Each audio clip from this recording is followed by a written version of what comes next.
Hello everyone, my name is Pixlriffs and welcome back to the Minecraft Survival Guide. I hope you guys are having a good day. Today we are continuing our villager project, and as you can see, all of the villagers who were librarians in the last episode have now reverted back to being unemployed villagers after I took away that lectern. And I did this off camera. I did just go through like a full day to make sure that that's how it worked, so I could make sure I had the right info for you guys, and I was right. As soon as the next workday started, as soon as the farmer headed over to the composter over here and started to do his farming thing, every other villager who had the librarian profession overnight lost that profession and reverted back to being unemployed villagers. So these guys are all now just completely like, they're a blank slate. They're a template on which we can put whatever professions we want to.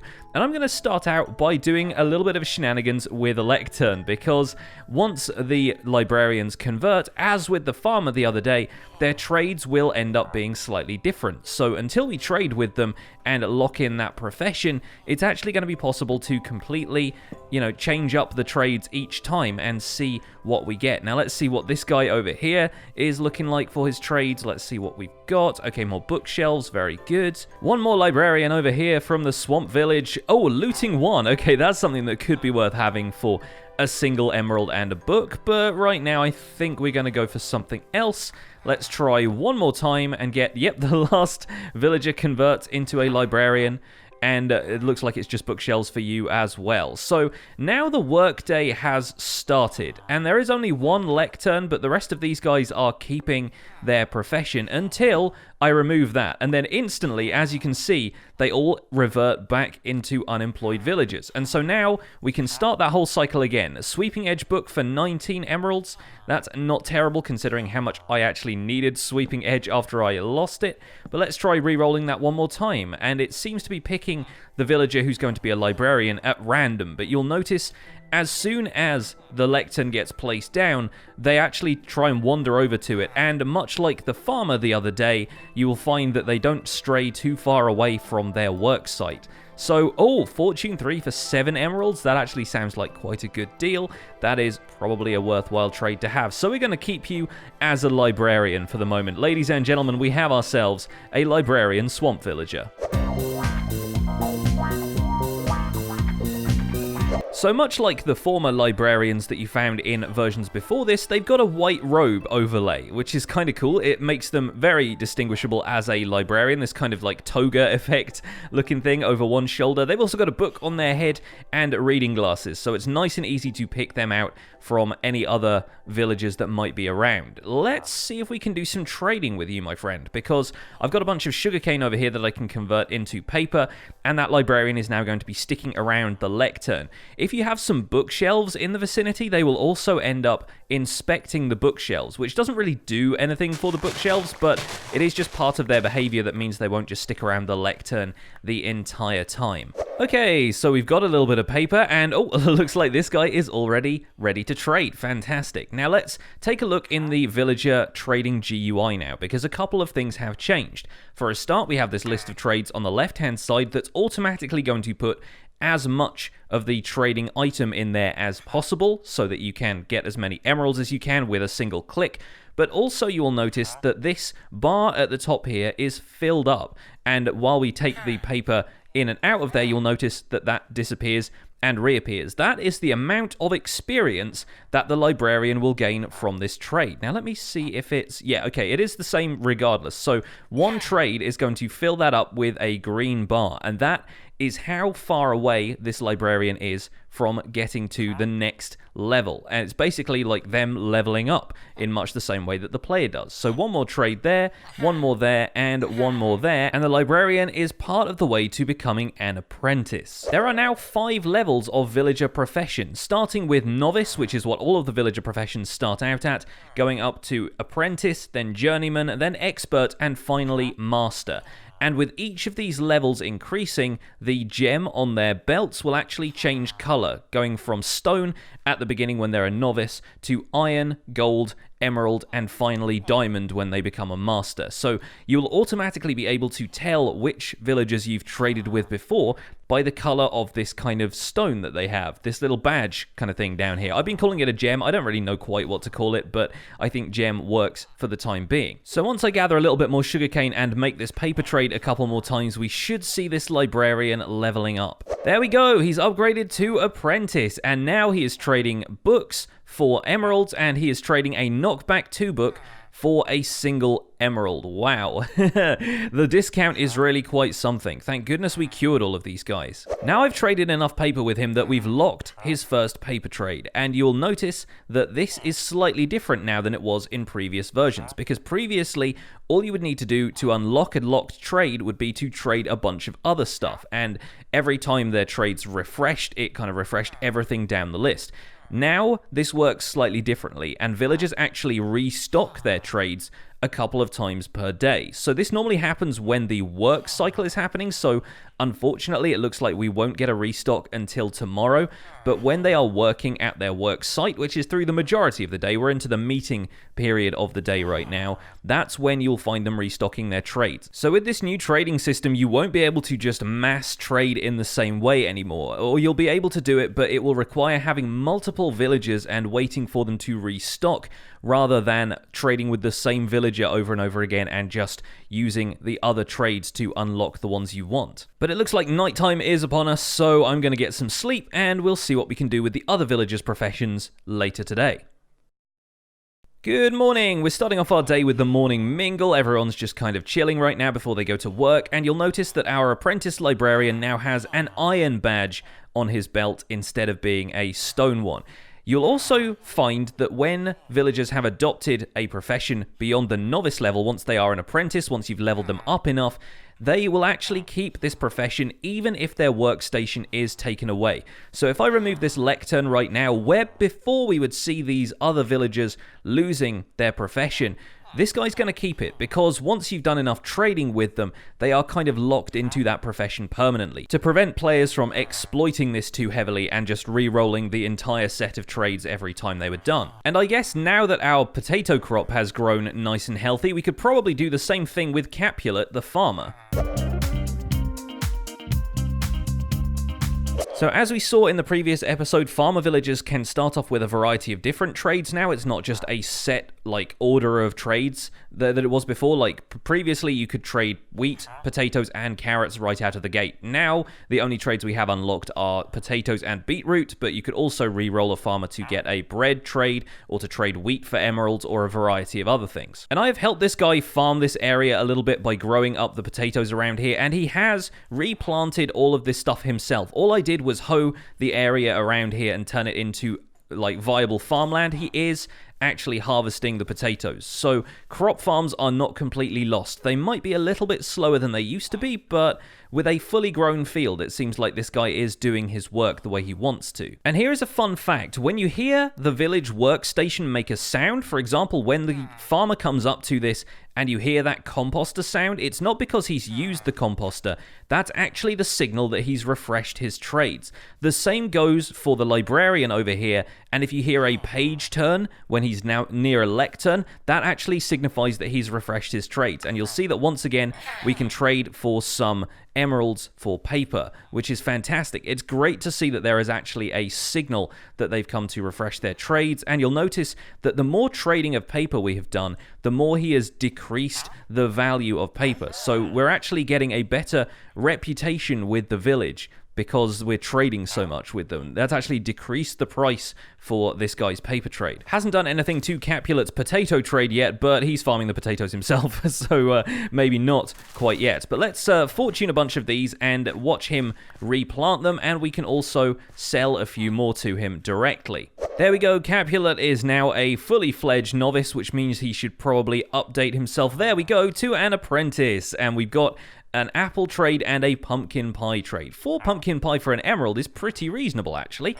so I might take that offer. Thank you very much, sir. But we've taken long enough looking at the librarian and the farmer professions. Let's see if we can get some of our other villagers to choose a different occupation as well. And we have three workstations that I think are going to be very important as far as trades that you want to get. I have a smithing table, a grindstone, and a blast furnace. Now, obviously, the grindstone and the blast furnace have functionality for players right now, where the smithing table does not, but the smithing table is still a workstation for a toolsmith, in the same way that the grindstone works for a weaponsmith and the blast furnace works for an armorer. So hopefully, by placing these workstations around here, we should attract a couple of these guys to new professions. Now, while we're able to change their professions right now and take a look at the trades, we're not going to be able to refresh them and see if we can get better trades until the sun has fully gone down and we can start the day again. So I'm going to place these in kind of arbitrary locations over here. For the moment, we're going to put the smithing table there, we're going to put the grindstone there, and we're going to put the blast furnace there. Now, hopefully, if we look around, we should see some of our other villagers taking up these professions, their outfits changing and so forth. There we go. He's got an eye patch now. Welcome to the weaponsmith. And this guy is already trading coal for emeralds at a fairly reasonable price, especially compared to what coal trades used to be. You've also got a sword trade, which has a bunch of enchantments on it. Now, obviously, we could re-roll that all we want, but I'm pretty sure the early trade is still going to be an iron sword. I don't think they unlock better tiers of tools until they reach better tiers of weaponsmiths. So that's actually something that kind of plays into re-rolling these trades a little bit. With librarians, it's nice and easy, because if you get a nice book at the start when they're still a novice, then you know that's a guy you want to keep around. But with weaponsmiths and armorers and so forth, if they're not going to reach those more valuable tools and armor until later levels, you are going to have to commit to locking them in as a weaponsmith or an armorer. Oh my goodness, we've also got a baby villager popping up. Fantastic. I did not even see that that was happening, but now a few of them have jobs, and the farmer has presumably been providing them with food. It seems like they've been able to breed, which is absolutely wonderful. Now, they've bred because there are a few empty beds here as well, so if we want to see more breeding, at this point, all we should need to do is put down some more beds, and we will start to get more villagers. As you can see, because this guy has presumably been bred up here in this corner of the village, which is the jungle corner over here, as opposed to the swamp corner down there, it looks like this guy is a jungle villager by default. Amazing stuff. Now, naturally, baby villagers are not going to be able to accept professions super early because they're still young and they still need to figure out what they want to do with their lives. We all know that feeling. So I think this guy right now is just going to be playing around the village. He seems to like bouncing on beds for a start. That's pretty cool. He's chatting to his friend, the weaponsmith, and maybe he will, I guess, become apprentice to one of these at some point. But for now, he's just going to be wandering around, not really doing a whole lot until he grows up, and then we can assign him a profession. But it's good to know that villager breeding is already taking place here. It looks like they are happier now that they've got beds and professions and a little bit more food in their bellies. Now, we've already seen that putting down a grindstone has given us a weaponsmith, but it's also given us an armorer for the blast furnace, and over here, I believe, the toolsmith has made an appearance as well.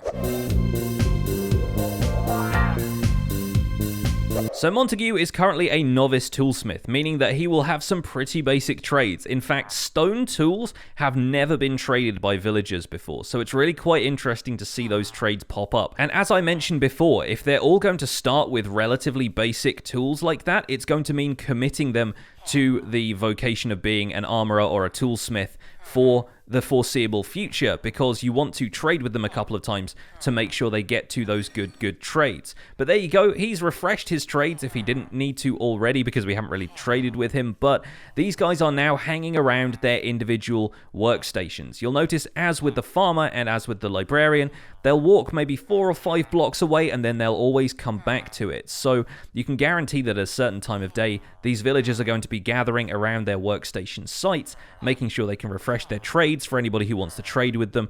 And this is actually quite a neat way of getting villagers to go where you want now. As long as they can pathfind to the location, they're going to end up there. But you'll notice Montague now has the brown apron befitting of his profession. He's got a big old hammer in his back pocket and an apron full of tools, because he is now our resident toolsmith. And if we don't really want the stone axes or stone pickaxes, we could always try removing this workstation and then reapplying it to see if he picks up some slightly different trades. Nope, it looks like we've got even worse. We've got a stone hoe. Well, I have been using those to till the farmland over here, so maybe that might be worth it. But let's try a couple more times just to see if there's anything more interesting in the early trades. Okay, looks like he's at least got a coal for emeralds trade now, so I think that's probably worth keeping around. In the meantime, though, I might buy a stone pickaxe. And from this, we can see that not all trades are created equal, because if you apply the pickaxe trade here, you'll notice that's filling up much less of his XP bar than it would be if we were trading a bunch of paper to a librarian. I'm not sure if the coal trade will give a little bit more. Right now I don't have any coal on me, so I should probably go mining for coal at some point. But you'll find that the XP bar fills up a little bit more slowly depending on what kind of trade you're trading. So it might be a case of figuring out what the best thing is to trade with them if you want to level them up a little bit faster and get to those better trades. Moving on, this other jungle villager over here has taken up the profession of armorer. And you'll find this guy hanging around his blast furnace and trading coal for emeralds and emeralds for iron armor right now. And I may as well take advantage of the fact that one iron chestplate is just a single emerald. I tell you what, if you cure these guys in the early game especially, you could get some really good deals on trades. And we will see how his other trades develop as we go. But I think for now, I'm absolutely fine with this guy staying as an armorer so we can figure out what else is further down on the trades list. So let's recap a little bit about what we've learned. We've learned that villagers will take up a profession more or less immediately if you place down a workstation block. However, they can only lose that profession if you take away the workstation block during the working hours of the day. If you take it away during meeting times at the beginning or end of the day, they won't lose their profession again until the next time the workday starts, which is from like shortly after the dawn, shortly after everybody gets up, until about this time in the afternoon. We should start to see the villagers breaking away from their workstations and going to a meeting. I'm pretty sure this is also when breeding can happen, so it's probably worth keeping an eye on that little guy just in case he wanders too far off into the caves. But breeding can take place at times when they are not working, and you need enough beds for the new villagers to have somewhere to sleep at the end of the day. They're not going to get a profession until they grow up, though. We've learned that villagers can still trade for plenty of emeralds and plenty of items, but they will only restock those trades a couple of times a day, meaning that if you want to trade a ton of crops to farmers, it is probably in your best interests to have 5 or 6 farmers available to you, so that when one locks up their trades and you're waiting for them to go to the composter and restock, you have other farmers to trade with. So it's probably in your best interests when you're starting a village to make a decent amount of composters if that's going to be your primary trade for emeralds. With that being said, having cured them from a zombie villager means you get a pretty hefty discount. It's not as visible in these farmers trades, but we are getting books from a librarian for a single emerald, and we're also getting a pretty hefty discount on the paper trade, which means you'll probably end up getting a bunch of emeralds very quickly if you've cured them from zombies to begin with. We now know that leveling up a villager will increase their aptitude with the profession. We have an apprentice librarian here now who used to be a novice, and that is denoted both by the name up here in their GUI and also the gem on their belts, this kind of extra badge that's going to show you exactly which ones you've traded with heavily before. And we know that once a villager has improved past the novice rank, they are locked into that profession for good, and they will not change even if their workstation block gets removed. And finally, we know that at the end of the day, each of the villagers decides it's probably time to get some sleep, and I think I'll do the same. But when the morning comes, we find there are a couple of new arrivals. Cats have started to enter the village, which is something I'm quite surprised by, because I expected cats to be tied to specific village sites that spawn as part of natural generation. But it seems like anywhere you want to start a village, stray cats will start to roam in. Now, much like ocelots that you'll find in the jungle around us, they can be made to trust you and be tamed using fish. So we should probably do a little bit of fishing, or maybe get a fisherman that we can trade with. I'm not sure if they will trade us fish that we can use to tame the cats. But anyway, you will start to see cats wandering around your village perimeter, and that is the sign that we have actually made a village here. The game accepts this as a village now. And the other sign that the game has accepted this as a village is the presence of an iron golem. An iron golem literally just spawned at the start of that recent day, and that means these villagers have started to gossip to the level where they've decided an iron golem is something they want. There are enough of them now that they want protection. And we will go a little bit further into exactly how the gossip system generates iron golems in a future episode, because it's crucial to the development of iron farms in this version of the game. And it really hasn't taken them very long to spawn this guy in, which means that iron golem farms are very much a possibility for the near future. So I think what I'm going to be doing off camera is breeding up a whole bunch more of these villagers, placing down additional beds, maybe making a few houses for them here and there, and expanding the village's population. Because as the week goes on, we want to take a look at all of the different professions and what they can do, and probably double up on a lot of them, so we have a jungle and a swamp villager of every profession. That's been my goal from the outset, and I think we're going to see that through. But for now, that's going to be it for this episode of the Minecraft Survival Guide. I hope you've enjoyed this look at village life. We will continue to expand this village, and in the days to come, it's going to be quite an interesting project to follow. So I hope you guys are excited for that. If you are, don't forget to leave a like on this episode, especially if you enjoyed it. Subscribe if you want to see more, and I'll see you guys soon. Take care. Bye for now.